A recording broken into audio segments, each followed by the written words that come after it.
I was recruited into the realm of witchcraft, into spiritualism, to learn to be the third high-ranked devil worshiper for 25 years. Because a lot of people watching hear this and don't really understand the magnitude of how real the spiritual realm is. Absolutely. I mean, the devil comes to kill, steal, and destroy. My job is to paralyze you in the spirit realm, because everything starts in the spirit realm.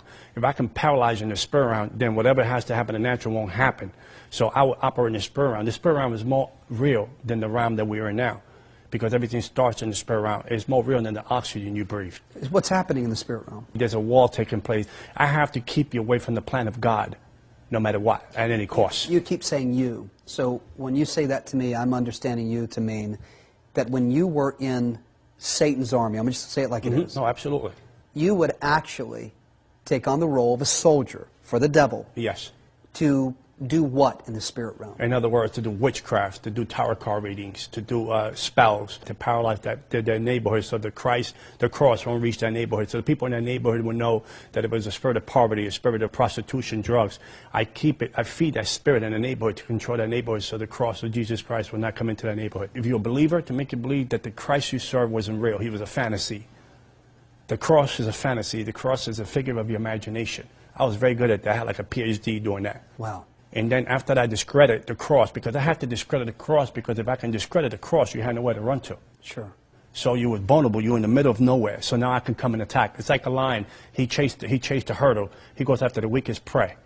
And then he attacks and he focuses on that weakest prey, so he brings us down. So I have to separate you from the cross. So I'm able to separate you from the cross and to make it a figure of imagination. I knew that there was gateways and portals that you were open because you were struggling. So I would hold on to that and then bring you down. Well, I would sit in the church.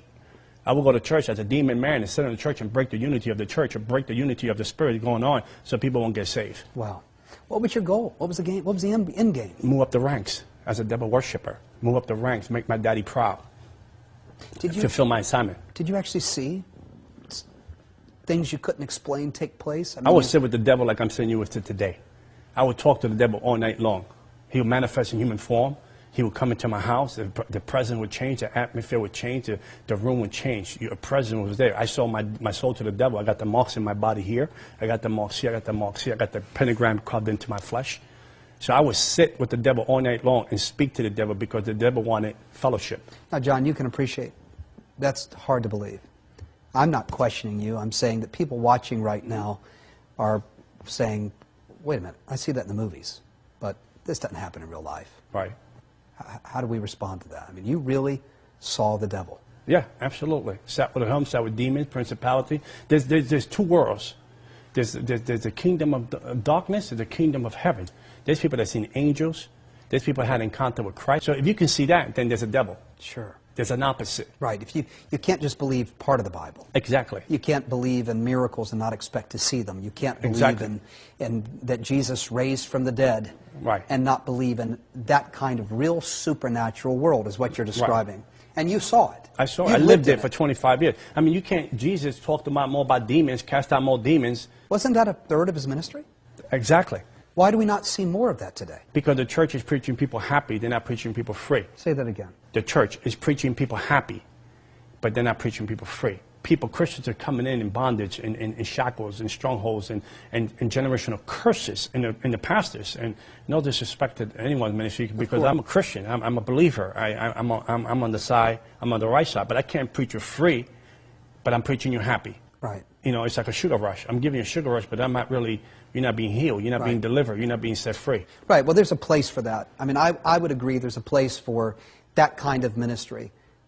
But equally, there's a place for someone to be able to speak into a circumstance with real experience, who has experienced, lived, been deep in the demonic world, and can say to someone that is just trying to live happy, it's not a matter of state of mind. It's not a matter of just feeling happy. You've got some gateways in your life that you've got to shut.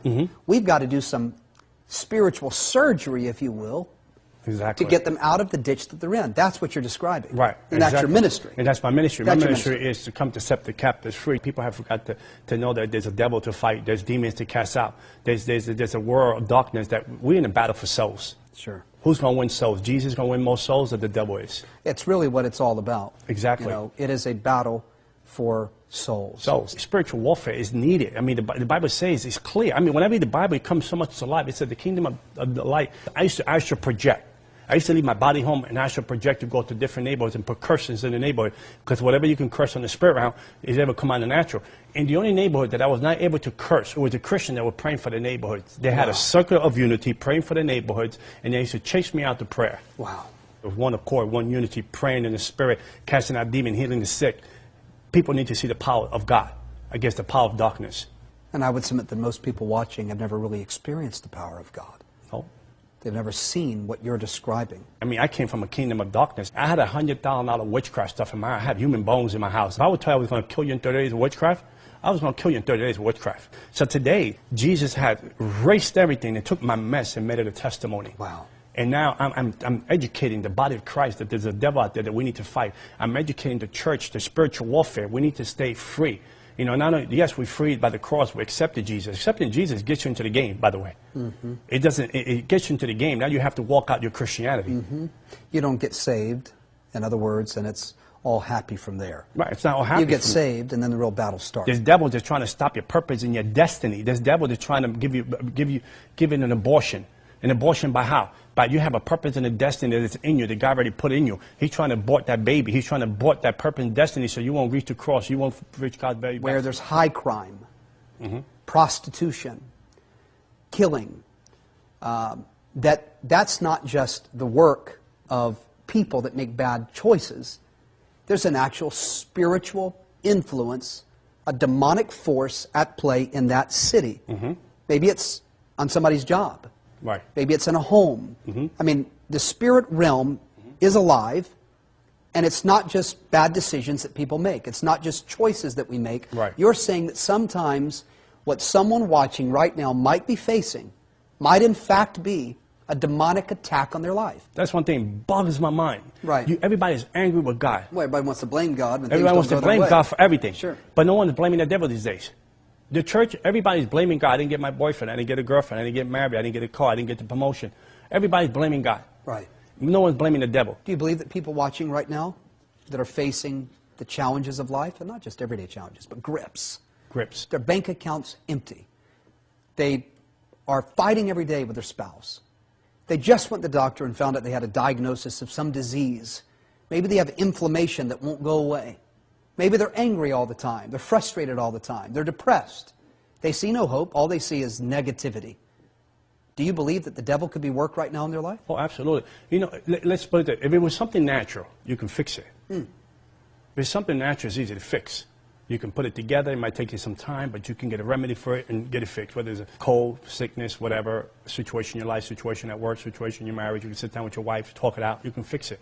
But if it's something that you can't fix, that is over your head, but you try every situation possible to fix it, and you can't fix it, Then there's something more at play. there's more to it. It's called supernatural. The devil studies you. The devil is more real. The kingdom of darkness is more real than the oxygen we breathe. He studies you. He has an assignment. The Bible said the devil goes as a roaring lion to see who he can devour. In the book of Job, God asked him, where do you come from? He said, I roam the earth back and forth, looking for an opportunity to see who I can bring down. So the opportunities, you can give your opportunity to God or you can give it to the devil. Wow. Choose who you give it today. You can give your life to God or you can give it to the devil. So whatever circumstance you give to, if it's the circumstance of darkness, it's like people, have you ever seen families, this guy's a baseball player, son become a baseball player, generational blessings, but there's generational curses too. They, you know, my father was an alcoholic, now I'm an alcoholic. Right. So devil knows where to hold on to. He knows where is the weak link. He knows what is the open door in your life. So if someone is struggling with addiction, if they can't seem to break free of it, you're saying that could be demonic influence. Oh, absolutely. 99.9%. Because if it wasn't, he could get free in the natural. If I'm struggling with something natural, and I'm struggling with something natural, I can get free because it's natural. I can overcome it. What do you say to people where they ask the question, isn't it just a state of mind? Maybe I'm just chemically addicted, you know? Maybe I can't break free just because it's just I'm addicted. I prayed for this young man, right? He was 26 years bound in schizophrenia. 26 years, chemical imbalance. He's free today. Manifested. I mean, from his medication, he had 9 medications of different kind. And today, praying with him and a wonderful brother in Vegas, Shannon, him and I pray for this brother consistently. We prayed for him about 15 to 17 times. We did deliverance. This brother today is, the doctors are dumbfounded. They cannot understand how this man is sound in his mind today. Other areas I explained, the finances and marriage relationships and these other things. Could there actually be a stronghold in people's lives watching right now that they're not aware of? Exactly, because sometimes people are not aware, sometimes out of anger, out of frustration, people speak things into the airwaves. Explain that to me. You talked about gateways in your book. You talked about in your book how you can open gateways and give the devil access into your life to wreak havoc in your life. Right. Explain that, if you would, for me and the people watching. Say if I was married, right, and me and my wife had an argument, and I told her, I can't, I hate this, I hate that, I can't believe this, I hate those kids, I hate you. Why you make this bad decision? You're no good for nothing. I can't wait to get divorced from you. The devil, bang, jumps on that opportunity. He start increasing that temper. He start increasing that circumstance in your house. He start to the point that you lose life in your house. You lose life in your kids. You lose life in your marriage. Now you start getting attracted to other things because you have opened the door, because what you speak is what you become. And so our words really are powerful. Very powerful. And the devil understands this too. I said, well, maybe I'm not like the next guy. He's caught up in pornography. Or I'm not like the next guy. He's cheating on his wife. Or I'm not like the, you might categorize your sin in categories. Got it. God sees sin as sin. Got it. One sin can keep you away from heaven. It kept Adam away from the garden. One situation. It kept Esau, one bowl of soup cost him his birthrights. One situation can keep it. The devil can use one situation to hold you from God's very best. And you might think it's light. He can use a situation as a gateway, you described. As a gateway, as a portal, to get a grip, to have an asset, to have a stronghold in your life. And what does he do with that stronghold? What is his mission? The obvious, to keep us from heaven. But the devil, as you described, is doing so much more than that. It's not just on a mission to capture our soul, to keep us from our heavenly home. Amen. He's on a mission to destroy our life here on planet Earth. And that stronghold has to come down. Doubt, unbelief, fear, oppression, depression. There's Christians right now taking so much medication. There's Christians today cutting themselves. Why is that? I mean, to me, it boggles my mind. We serve a mighty God. Not that we have to live a perfect life, because we're not going to live a perfect life, but even in my storms, I have peace. There's Christians that walk around, they don't have no peace. Identifies the issue. Exactly. Which at its core, as you describe, out of the devil's cauldron, is an enemy at work that we cannot see in the natural. The natural. But is very much there in the supernatural realm. Very much active. He is on assignment to keep you broken down, beat down, broke, depressed, living in fear, living in pain, diseased, and that's not God's plan for you. Absolutely not. That's never God's plan for you. There is a kingdom of darkness, but there is a kingdom of light that is here for you today that can set you free. And once the Son sets you free indeed. Put your faith in the right place. Put your hope in the right place. Submit yourself to God. Give yourself to the Lord. Let God set you free. Because the bottom line is that there's an enemy out there to come steal, and destroy. So I want people to understand that the book is not about me. It's never about me. The book is about, my Pastor Carter says to me, for the souls of men and the glory of God.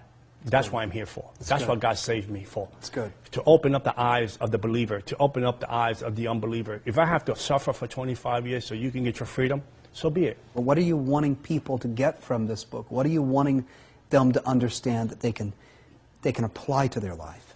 One of the things I say is the book is never mine. The book belongs to God. I want people to know that there's a spiritual realm, that you don't have to be in the condition, in the state that you're in. This book has impacted people's lives. This book has touched people's lives, transformed people, by opening people's eyes. People gotten saved to this book. People have gotten delivered from witchcraft to this book. So it's supernatural. It's not me. It's not about a man. It's about the man, Jesus Christ, that can set you free, that can put you in a life, like you said, a life of purpose. Even when you go into trials, you still got peace. Shalom, nothing missing, nothing broken. Every fragmented pieces together. Only God can put the pieces together. So we are introducing someone saying this is just a vehicle that God can use. They bring your life to a place of not only abundance, but a life of peace. Shalom, nothing missing, nothing broken. You don't need to be in a place of entrapment where you can be in a place of freedom.